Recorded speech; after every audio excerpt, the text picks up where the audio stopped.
मेरी भाभी मुझसे करीब 9 साल छोटी है। भैया और भाभी की शादी को करीब 14 साल हो गए हैं और मेरे लिए भाभी आज भी मां सामान है। हम दोनों की खूब जमती है। काफी समय पहले की बात है कि एक बार भाभी की एक दोस्त सविता हमारे घर पर आई। मैं उस समय ऑफिस में काम करता था। वो एक हफ्ते के लिए किसी दूसरे शहर से हमारे घर किसी काम से आई हुई थी।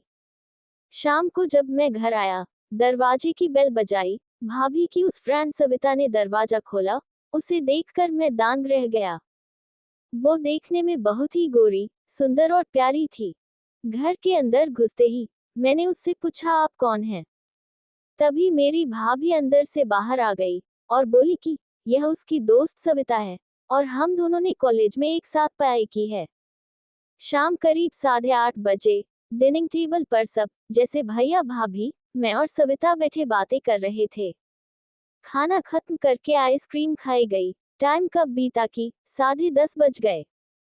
भैया और भाभी दोनों थके हुए थे। दूसरा भाभी को सुबह जल्दी उठाना था, तो दोनों सोने के लिए अपने बेडरूम में चले गए। अब मैं और सविता दोनों बैठे बातें करने लगे, एक दूसरे के बारे में पूछने लगे। कब रात के 12 बज गए, हमें पता ही नहीं चला। लेकिन दोनों को एक दूसरे से बात करना अच्छा लगा। हम दोनों अब अपने अपने कमरे में सोने चले गए, लेकिन मुझे नींद नहीं आ रही थी। मैंने सारी रात करवटें बदलता रहा, सो नहीं सका। फिर भी सुबह उठा तो देखता हूँ कि सविता मुझसे पहले उठकर ब्रेकफास्ट बना रही थी। हम लोगों ने ब्रेकफास्ट किया और मैं अपने ऑफिस चला गया, लेकिन मुझे रह रह कर सविता का वो मासूम, प्यारा और अट्रैक्टिव चेहरा याद आ रहा था। शाम को मेरे वापस आने पर सविता का दरवाजा खोलना मुझे अच्छा लगा। शायद भैया आज जल्दी आ चुके थे और भैया भाभी को कहीं जाना था। तो सविता से यह कहकर कि वो दोनों रात को देर से आएंगे। भाभी की दोस्त ने उस दिन जो कपड़े पहने थे, उसने मेरे मन को उसकी ओर आकर्षित कर दिया। वो पिंक टॉप और पीली शॉर्ट स्कर्ट में घर में टहल रही थी। अब घर में मैं और सविता अकेले थे। तभी मैं बाथरूम में गया और नहा धोकर अपने आप को फ्रेश करके ड्राइंग रूम में मैं टीवी देखने लगा। तो देखता हूँ कि सविता मेरे लिए ठंडा शरबत बना कर ले आई और बड़े ही प्यार से कहा कि ये आपके लिए है। मैंने उसे थैंक्स कहा और टीवी देखने लगा। मेरे ऐसे करने से सविता को बड़ा अजीब लगा कि मैंने उसे भाव नहीं दिया है। तो वो मेरे करीब आकर बैठ गई और बोली कि मैं उसे कैसी लग रही हूँ। मैंने जवाब दिया, सुंदर, अति सुंदर। मेरे मुंह से अपने हुस्न की तारीफ सुनकर वो जैसे शर्मा गई।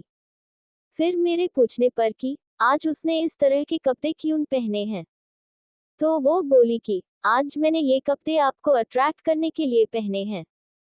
उसके मुंह से ये बात सुनते ही मानो मेरे तो होश ही उड़ गए। मैंने सविता को डांटा, तो वो मुस्कुराकर दूसरे कमरे में चली गई और जब वह थोड़ी देर बाद वापस आई, तो मैं क्या देखता हूँ कि वो एक जीन्स टॉप पहनकर बिल्कुल मेरे सामने आकर खड़ी हो गई। मुझे अब वो अच्छी लग रही थी, लेकिन मैं सोच रहा था कि आज वो इस तरह से क्यों कर रही है। मेरी नजरें बार बार उसके पहने डीप नेक वाले टॉप पर जा रही थी। मैं उसकी गहरी और नशीली आंखों में आंखों डालकर पता लगा रहा था कि आज वो ऐसे रिएक्ट क्यों कर रही है। उसके गुलाबी होंठ, गहरी आंखें और मस्तानी चाल देखकर लग रहा था जैसे भाभी की दोस्त सविता आज किसी और ही मूड में थी। मैंने उसका हाथ पकड़ा और उसके करीब गया। मैंने उसको उसकी कमर से पकड़कर अपने गले से लगा लिया। उसकी सांसें बढ़ने लगी। मेरा भी वही हाल था। मेरे भी दिल की धड़कन बहुत तेज हो रही थी। मेरे पूछने पर कि वो ये क्यों कर रही है, उसने कहा कि मैं उसे अच्छा लगता हूँ। इतना सुनते ही मैंने उसके माथे पर अपने होंठ रख दिए। उसके बदन की खुशबू मुझे और रिझा रही थी। मैंने बड़े ही प्यार के साथ उसे गले लगाया। मेरा एक हाथ उसके सर के बालों में फिर रहा था और दूसरे हाथ को मैं उसकी पीठ पर घुमा रहा था। मुझे इस तरह से प्यार जताता देखकर सविता थोड़ी इमोशनल भी हो रही थी। मैं भी लगातार उसके चेहरे पर आ रहे भावों को पाने की कोशिश कर रहा था। मैंने उसको पूछ ही लिया कि क्या बात है सविता, तुम इतनी इमोशनल क्यों हो रही हो? तो उसने बताया कि बचपन से लेकर आज तक उसको किसी से भी इतना प्यार नहीं मिला जितना प्यार आज तुमने मुझको दे दिया है। मैंने बड़ी हैरानी के साथ बोला, ऐसा कैसे हो सकता है?